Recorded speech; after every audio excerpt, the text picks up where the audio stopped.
Baik, kita lanjutkan.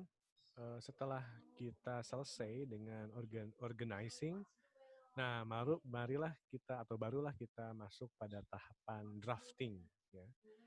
Di drafting ini kita sudah mulai menuliskan atau mengetikkan apa yang menjadi ide atau gagasan utama kita dalam bentuk kalimat, ya, kalimat, ya, membentuk atau kata-kata membentuk kalimat, dari kalimat membentuk paragraf, kemudian setiap paragraf sehalaman, 2 halaman, 3 halaman hingga selesai. Nah, beberapa hal yang perlu diperhatikan dalam drafting ini, luangkan waktu untuk menuliskan ide atau gagasan, karena memang akhirnya yang menjadi ujung tombak dari tahapan menulis ya di drafting ini. Jadi hasilnya sudah mulai terlihat gitu. Jadi kalau kita lihat hukum tanam tuai, tahapan 1, 2, 3 itu merupakan waktu kita menanam. Di tahapan apa? Tahapan yang pertama ya brainstorming, kemudian tahapan eh, apa? Riset, ya, yang mencoba menemukan gitu, itu tahap sampai kemudian tahapan organizing, itu masih tahapan menanam. Nah, sekarang drafting ini tahapan menuai, sehingga kita harus meluangkan waktu untuk menuliskan ide itu. Cari tempat yang nyaman, yang tidak banyak gangguan, karena agak sulit kita mengkondisikan di saat kita mencoba menulis, namun tempatnya kurang nyaman, ya, banyak gangguan ini dan itu. Jadi harus cari tempat yang menurut kita nyaman. Dan tentunya istirahat bila mengalami kelelahan.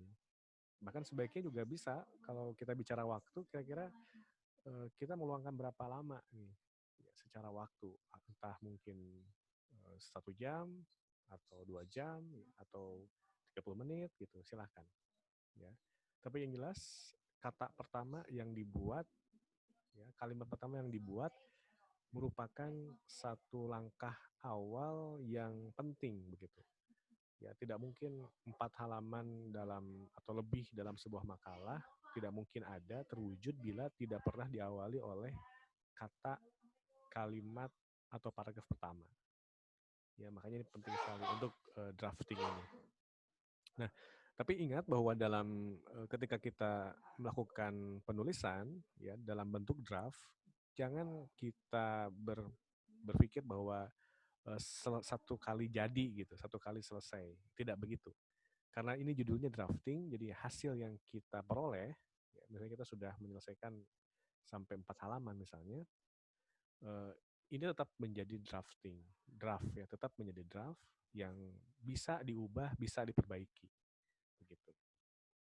Baik, kita masuk ke proses berikutnya. Nah, ini merevisi ide, revisi, ya. Tahapan berikutnya adalah tahapan revisi. Jadi setelah kita selesai draftnya, maka kita harus membaca lagi dari awal. Kira-kira judulnya ini menarik ataukah tidak? Ya, kira-kira judulnya pas tidak dengan berterima tidak secara struktur kalimat, ya, secara gramatika. Lalu kita coba lagi baca paragraf pertama, yang bagian introduction. Kira-kira idenya atau kalimat yang dibuat grab attention tidak, bisa menarik perhatian tidak. Kalau kita mengutip sebuah pernyataan, apakah sumbernya ada ataukah tidak, ya. Lalu kita juga baca ke bagian body sampai kemudian ke bagian conclusion. Kira-kira idenya jelas ataukah tidak.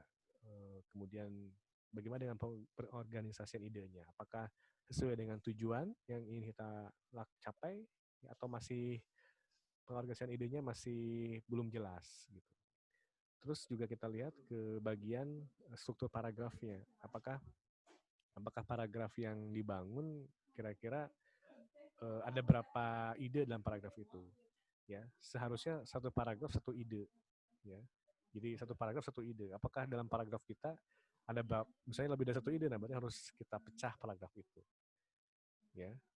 Lihat juga cara penulisannya, adakah typo, adakah salah ketik, ya.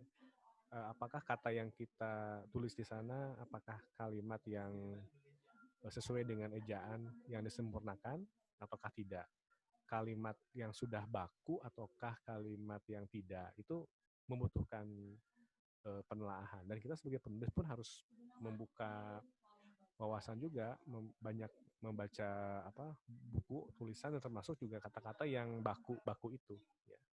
Karena banyak sekali tulisan-tulisan atau penulis yang menuliskan kata-kata yang tidak baku ya, padahal misalnya tulisan yang kita akan presentasikan atau yang akan kita buat ada di forum-forum resmi gitu, yang penggunaan yang digunakan adalah penggunaan kata-kata baku gitu.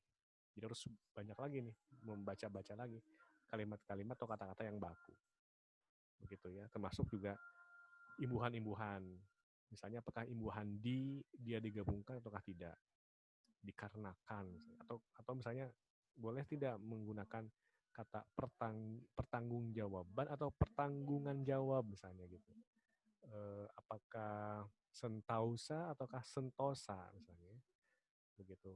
Pikiran ataukah pikiran pakai F, pikiran ataukah pikiran pakai P, ya. Itu kalimat-kalimat, kata-kata yang juga perlu kita telaah cari ya, kata mana yang baku. Bertaubat ataukah bertobat misalnya, ya. Analisis atau analisa. Nah, itu mau nggak mau kita harus belajar lagi kata-kata itu, ya. Itu revisi itu juga sampai di pengecekan baik itu ide, struktur paragraf, hingga cara penulisan, termasuk kata-kata baku ataukah tidak. Ya. Nah, setelah beres, nah baru ada lagi tahapan selanjutnya. Setelah kita coba revisi, dalam tahapan revisi ada lagi kita sebut sebagai proofreading. Ya, dalam proofreading ini udah mulai tidak lagi membahas tentang hal besar ya, tidak lagi membahas tentang gagasan, tidak lagi membahas tentang ide gitu, tetapi lebih pada teknisnya, ya, aspek teknis, misalnya spellingnya, kesalahan tulis, typo, ya, atau tanda bacanya, titik komanya, misalnya kalimatnya tidak ada subjek, tidak ada kata kerja, atau misalnya itu harusnya titik tapi ini koma, harusnya titik ini nggak ada titik komanya gitu, harusnya itu penting itu. Begitu juga dengan struktur kalimat, ya. Struktur kalimat kita harus tahu juga mana subjek, mana kata kerja, mana keterangan, ya. Karena kalau kalimat tidak terstruktur pasti akan mempengaruhi pada ide yang disampaikan. Lalu cara pengutipan, ya, misalnya apakah pengutipannya terstandar apakah tidak, atau malah tidak, malah itu pendapat orang lain tapi kita tidak mencantumkan sumbernya, itu juga berbahaya kalau itu tidak dilakukan. Proofreading, sebaiknya proofreading juga dilakukan oleh rekan kita, jadi yang membaca jangan kita tapi teman kita, sehingga masukan atau feedback terhadap ide yang kita buat itu lebih kaya, ya, lebih kaya. Baik, itu terakhir ini ya. Jadi tolong hindari copy paste ya. Karena zaman sekarang kan mudah sekali untuk membuat tulisan, kita tinggal ketik saja judulnya apa, topiknya apa, banyak muncul mungkin makalah-makalah di website, lalu tinggal kita copy, lalu kita pastekan ganti nama. Nah, jangan ya. Hindari itu. Jadi hindari copy paste. Coba kita mulai budayakan untuk mengembangkan ide dengan kata-kata sendiri. Mungkin idenya bisa sama, mungkin argumentasinya bisa sama, sumbernya juga bisa sama, tapi tolong coba kembangkan ide-ide tersebut yang sama-sama itu dengan kata, dengan kalimat, dengan paragraf sendiri. Ya. Dan itu semua juga harus ya dilandaskan pada bahwa ini semua ya bertujuannya untuk memperbanyak ya amal soleh. Gitu. Jadi amal jariah kita. Ya, karena ini kalau tidak karena ini, saya pikir buat apa gitu. Ya, kalau orientasi kita ingin menjadi penulis yang terkenal, kemudian mendapatkan uang banyak dari sumber atau dari tulisan itu, sementara itu tidak tercapai, ya, itu tidak tercapai, apa kemudian kita lantas, udah kalau gitu mas saya berhenti menulis, apakah seperti itu? Sangat mungkin iya, kalau nilai yang kita kejar adalah nilai materi. Nah, saya ingin kembali mengingatkan, ya, tolong untuk mengorientasikan menulis ini tidak hanya semata-mata berbicara pada nilai materi, tapi ada yang lebih tinggi dari itu, yaitu nilai ruhiyah, ya, nilai amal soleh, nilai-nilai pahala. Baik, itu saja. Terima kasih. Assalamualaikum warahmatullahi wabarakatuh.